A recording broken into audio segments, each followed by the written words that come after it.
All right, this video is to show you how to use the ingredient planning form. This is always printed on yellow. It's just one-sided.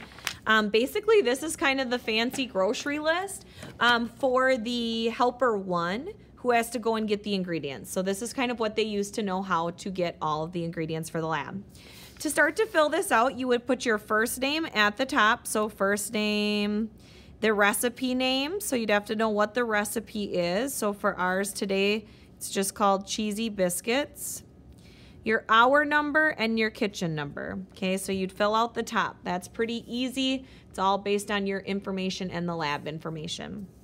After that, you are going to need your recipe for the lab in order to fill out the top. So it's kind of hard to see on the camera, but I do have my recipe sitting off to the side so that I can use that to know what boxes to check and what ingredients to fill down. So looking at my ingredients, I do need to see how much of every ingredient I need for my lab. And I sometimes like to just underline them so that I know how much of each item I need, because that makes it easier to check the boxes over here.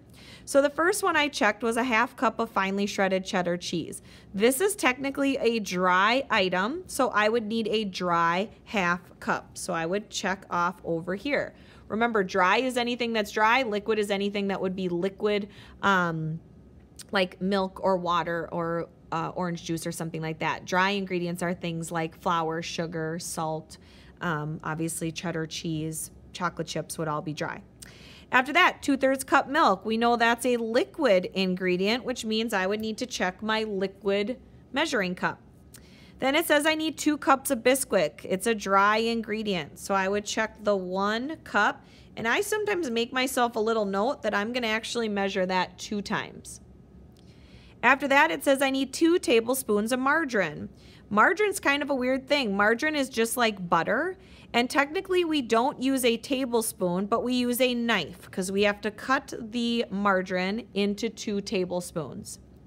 After that, it says I need 1/4 teaspoon garlic powder. So up at the top, I would check 1/4 teaspoon.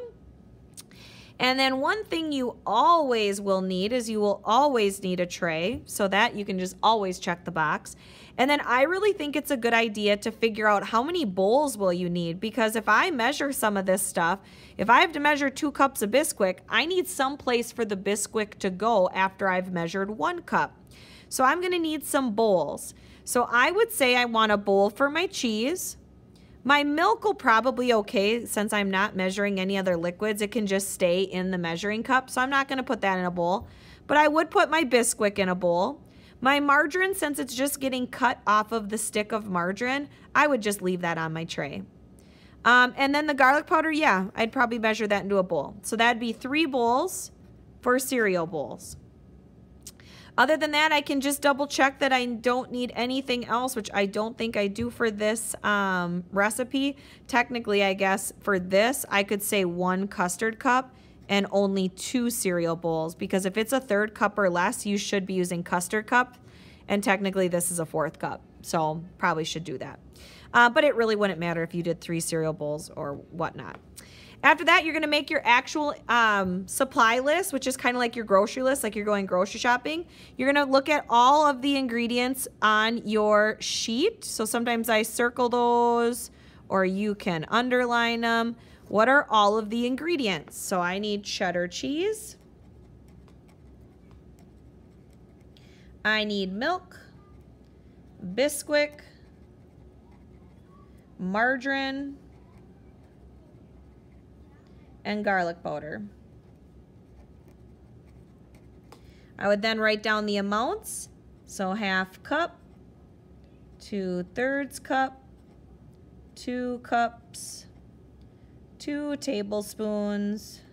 And again, I'm just getting all this information from over here, and then 1/4 teaspoon.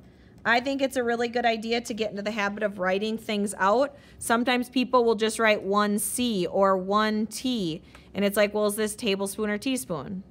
Okay, cup is usually a little bit more obvious, but sometimes people just write things and then don't know what that means. So if you write out cup, write out teaspoon, that will help you when you get up to the front counter.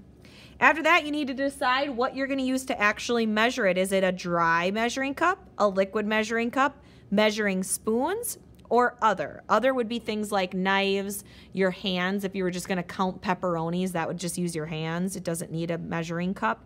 So a half cup of cheddar cheese would use a dry measuring cup, right? Half cup dry. 2/3 cup of milk would use a liquid. 2 cups of Bisquick would use a dry measuring cup.